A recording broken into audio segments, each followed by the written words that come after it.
Hello friends, ओम श्री गणेशाय नमः। जय श्री कृष्ण। आप सभी का स्वागत है आपके अपने यूट्यूब चैनल पर। फ्रेंड्स, आज हम आपको इस वीडियो में बताने जा रहे हैं चैत्र शुक्ल कामदा एकादशी की व्रत कथा के बारे में। फ्रेंड्स, वीडियो शुरू करने से पहले आपसे रिक्वेस्ट है, अगर आप हमारे चैनल पर नए हैं और आपने अभी तक चैनल को सब्सक्राइब नहीं किया है तो प्लीज सब्सक्राइब कीजिएगा चैनल को, साथ ही प्रेस कीजिएगा बेल आइकन को, जिससे नए वीडियो से रिलेटेड नोटिफिकेशन आपको तुरंत प्राप्त हो सके। और वीडियो पसंद आने पर वीडियो को लाइक और शेयर जरूर कीजिएगा ताकि सभी भक्तों को इस वीडियो का लाभ प्राप्त हो सके। और कमेंट बॉक्स में जय श्री कृष्णा जरूर लिखिएगा। हिंदू धर्म में एकादशी व्रत की बड़ी महिमा है। पद्म पुराण के अनुसार स्वयं महादेव जी ने नारद जी को उपदेश देते हुए कहा था, एकादशी महान पुण्य देने वाली होती है। एकादशी प्रत्येक माह में 2 बार आती है, एक शुक्ल पक्ष में, दूसरी कृष्ण पक्ष में। जो भक्त एकादशी का उपवास करते हैं वह एकादशी के उपवास के नियमों का कड़ाई से पालन करते हैं तथा अगले दिन सूर्योदय के बाद ही उपवास का समापन करते हैं। एकादशी व्रत के दौरान सभी प्रकार के अनाज का सेवन वर्जित होता है। जो लोग किसी कारणवश एकादशी व्रत नहीं रखते हैं उन्हें एकादशी के दिन भोजन में चावल का प्रयोग नहीं करना चाहिए तथा झूठ व परनिंदा से बचना चाहिए। जो व्यक्ति एकादशी के दिन विष्णु सहस्त्र नाम का पाठ करता है उस पर भगवान विष्णु जी की विशेष कृपा बनी रहती है। हिंदू संवत्सर की पहली एकादशी एवं चैत्र शुक्ल पक्ष की एकादशी कामदा एकादशी के नाम से जानी जाती है। इस दिन भगवान वासुदेव जी की पूजा आराधना की जाती है। हिंदू धार्मिक शास्त्रों के अनुसार कामदा एकादशी का व्रत करने वालों की सभी मनोकामनाएं पूर्ण हो जाती है। इस व्रत के प्रभाव से व्यक्ति के समस्त पाप नष्ट हो जाते हैं। इस दिन जो भी व्यक्ति श्रद्धा के साथ व्रत रखता है उसकी सभी मनोकामनाएं पूर्ण होती है। इस दिन पवित्र नदियों में स्नान करना शुभ माना जाता है। कामदा एकादशी के दिन कामदा एकादशी की व्रत कथा पढ़ने या सुनने से वाजपेयी यज्ञ का पुण्य प्राप्त होता है।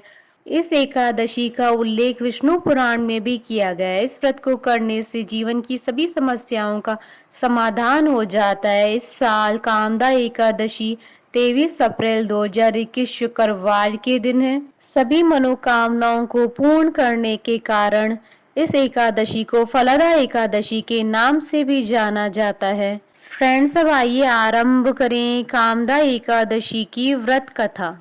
श्री कृष्ण के प्रिय सखा अर्जुन ने कहा, हे कमल नयन, मैं आपको कोटि कोटि नमन करता हूँ। हे जगदीश्वर, मैं आपसे प्रार्थना करता हूँ कि आप कृपा कर चैत्र माह के शुक्ल पक्ष की एकादशी कथा का वर्णन सुनाइए। इस एकादशी का क्या नाम है, इस व्रत को पहले किसने किया और इसके करने से किस फल की प्राप्ति होती है। श्री कृष्ण ने कहा, हे अर्जुन, एक बार यही प्रश्न राजा दिलीप ने गुरु वशिष्ठ से किया था। यह वृतांत मैं तुम्हें सुनाता हूँ। राजा दिलीप ने गुरु वशिष्ठ से पूछा, हे गुरुदेव, चैत्र माह के शुक्ल पक्ष की एकादशी का क्या नाम है, उसमें किस देवता का पूजन होता है तथा उसका क्या विधान है, वह आप कृपा पूर्वक बताइए। मुनि वशिष्ठ ने कहा, हे राजन, चैत्र माह के शुक्ल पक्ष की एकादशी का नाम कामदा एकादशी है। यह समस्त पापों को नष्ट करने वाली है। जैसे अग्नि काष्ठ को जलाकर राख कर देती है, वैसे ही कामदा एकादशी के पुण्य के प्रभाव से समस्त पाप नष्ट हो जाते और तेजस्वी पुत्र की प्राप्ति होती है। इसके उपवास से मनुष्य निष्कृष्ट योनि से मुक्त हो जाता है और अनंततः उसे स्वर्ग की प्राप्ति होती है। अब मैं इस एकादशी का महात्म सुनाता हूँ, ध्यान पूर्वक श्रवण करो। प्राचीन समय में भागीपुर नामक एक नगर था जिस पर पुंडरीक नाम का एक राजा राज्य करता था। राजा पुंडरीक अनेक ऐश्वर्यों से युक्त था। उसके राज्य में अनेक अप्सराएं, गंधर्व, किन्नर आदि वास करते थे। उसी नगर में ललित और ललिता नाम के गायन विद्या में पारंगत गंधर्व स्त्री पुरुष अति संपन्न घर में निवास करते हुए विहार करते थे। उन दोनों में इतना प्रेम था कि वे अलग हो जाने की कल्पना मात्र से ही व्यतीत हो उठते थे। एक बार राजा पुंडरीक गंधर्वों सहित सभा में विराजमान थे। वहां गंधर्वों के साथ ललित भी गायन कर रहा था। उस समय उसकी प्रियतमा ललिता वहां उपस्थित नहीं थी। गायन करते करते अचानक उसे उसका ख्याल आ गया, जिसके कारण वह अशुद्ध गायन करने लगा। नागराज करकोटक ने राजा पुंडरीक से उसकी शिकायत की। इस पर राजा को भयंकर क्रोध आया। उन्होंने क्रोधवश ललित को श्राप दे दिया। अरे नीच, तू मेरे सम्मुख गायन करते हुए भी अपनी स्त्री का स्मरण कर रहा है। इससे तू नरभक्षी दैत्य बनकर अपने कर्म का फल भोग। ललित गंधर्व उसी समय राजा पुंडरीक के श्राप से एक भयंकर दैत्य में बदल गया। उसका मुख विकराल हो गया, उसके नेत्र सूर्य चंद्र के समान प्रदीप्त होने लगे, मुंह से आग की भयंकर ज्वालाएं निकलने लगी। उसकी नाक पर्वत की कंदरा के समान विशाल हो गई और गर्दन पहाड़ के समान दिखाई देने लगी। उसकी भुजाएं 2-2 योजन लंबी हो गई। इस प्रकार उसका शरीर 8 योजन का हो गया। इस तरह वह राक्षस बन जाने पर भी अनेक दुख भोगने लगा। अपने प्रियतम ललित का ऐसा हाल होने पर ललिता अथाह दुख से व्यतीत हो उठी। वह अपने पति के उद्धार के लिए विचार करने लगी कि मैं कहाँ जाऊं और क्या करूं, किस जतन से अपने पति को इस नरक तुल्य कष्ट से मुक्त कराऊं। राक्षस बना ललित घोर वनों में रहते हुए अनेक प्रकार के पाप करने लगा। उसकी स्त्री ललिता भी उसके पीछे पीछे जाती और उसकी हालत देखकर विलाप करने लगती। एक बार वह अपने पति के पीछे पीछे चलते हुए विंध्याचल पर्वत पर पहुंच गई। उस स्थान पर उसने श्रृंगी मुनि का आश्रम देखा। वह शीघ्रता से उस आश्रम में गई और मुनि के सामने पहुंचकर दंडवत प्रणाम कर विनीत भाव से प्रार्थना करने लगी। हे महर्षि, मैं वीरधनवा नामक गंधर्व की पुत्री ललिता हूँ। मेरा पति राजा पुंडरीक के श्राप से एक भयंकर दैत्य बन गया है। उससे मुझे अपार दुख हो रहा है। अपने पति के कष्ट के कारण मैं बहुत दुखी हूँ। हे मुनि श्रेष्ठ, कृपा करके आप उसे राक्षस योनि से मुक्ति का कोई उपाय बताइए।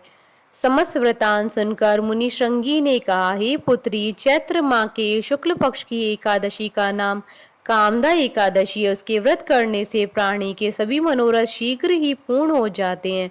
यदि तू उसके व्रत के पुण्य को अपने पति को देगी तो वह सहज ही राक्षस योनि से मुक्त हो जाएगा और राजा का श्राप शांत हो जाएगा।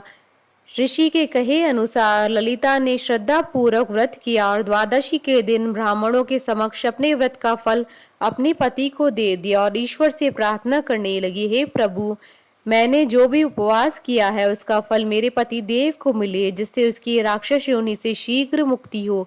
एकादशी का फल देते ही उसका पति राक्षस योनि से मुक्त हो गया और अपने दिव्य स्वरूप को प्राप्त हुआ।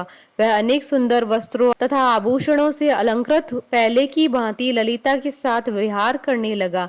कामदा एकादशी के प्रभाव से पहले की भांति सुंदर हो गया और मृत्यु के बाद दोनों पुष्पक विमान पर बैठकर विष्णु लोक को गए। हे अर्जुन, इस उपवास को विधान पूर्वक करने से सभी पाप नष्ट हो जाते हैं। इस व्रत के पुण्य से मनुष्य ब्रह्म हत्या आदि के पाप और राक्षस योनि से मुक्त हो जाता है। संसार में इससे उत्तम कोई दूसरा व्रत नहीं है। इसकी कथा व महात्म्य की श्रवण व पठन से अनंतता फलों की प्राप्ति होती है। कथा सार, प्राणी अपने सुखों का चिंतन करे यह बुरा नहीं है, किंतु समय असमय ऐसा चिंतन प्राणी को उसके दायित्वों से विमुख कर देता है, जिससे उसे भयंकर कष्ट भोगने पड़ते हैं। गंधर्व ललित ने भी राक्षस होकर निंदित कर्म किए और कष्ट भोगे, परंतु भगवान श्री हरि की अनुकंपा का कोई अंत नहीं है। बोलिए भगवान विष्णु की जय, सनातन धर्म की जय। हमारे साथ इस वीडियो में अंत तक बने रहने के लिए आपका धन्यवाद। ओम श्री गणेशाय नमः। जय श्री कृष्ण।